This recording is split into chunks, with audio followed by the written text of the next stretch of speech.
Thank you, delegate from Islamic Republic of Iran. I now give the floor to Kenya, followed by South Africa. I thank you very much, Mr. Chairman.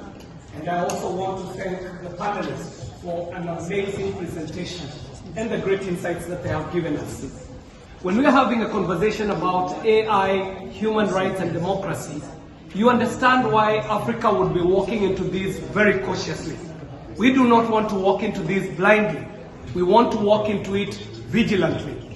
The lessons from the past have taught us that there are developments that can be exploitative to individuals, to communities, and even to countries.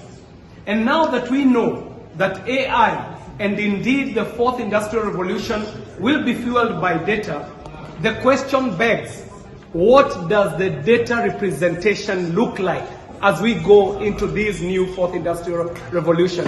Already we are seeing, if we look at the data centers and where they are being stationed in the world, we see that the southern hemisphere is very disenfranchised. A case in point, we got to look at the history and see that historically, Africa has passed on their indigenous knowledge, their beliefs and cultures from one generation to another orally.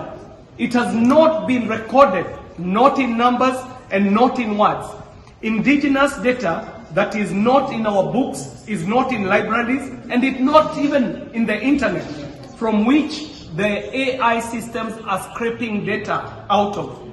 I was very excited by what Mr. Sibal said, because in the context of AI and democracy and human rights, then parliaments must advocate for affirmative actions that ensure inclusivity and equity in the principle of leaving nobody behind.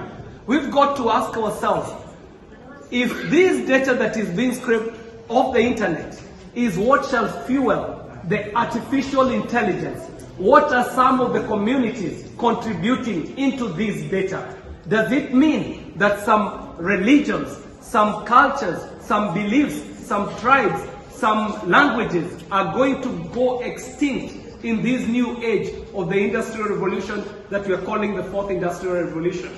I want to conclude by saying that on its part, Kenya can report three very crucial and critical developments. One, Kenya is working to institute digital innovation hubs, 1,450 of them around the country, in the villages, so that even our people can contribute into adding into the data that shall be used in the development of AI and machine learning. Secondly, Kenya has already developed a very robust Kenya privacy and data protection law, and we are looking towards doing an AI policy.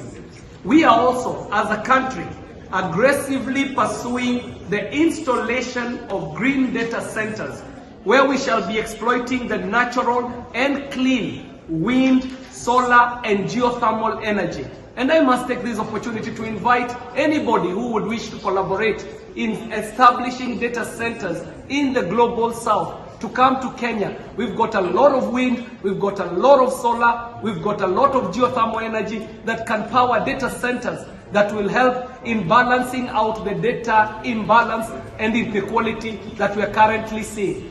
Otherwise, we shall see Africa being condemned into digital plantations, akin to the plantations that were there in the time of coffee, in the time of tea, in the time of cotton, and we cannot expect that it will happen automatically. We have to work affirmatively to ensure that we leave nobody behind.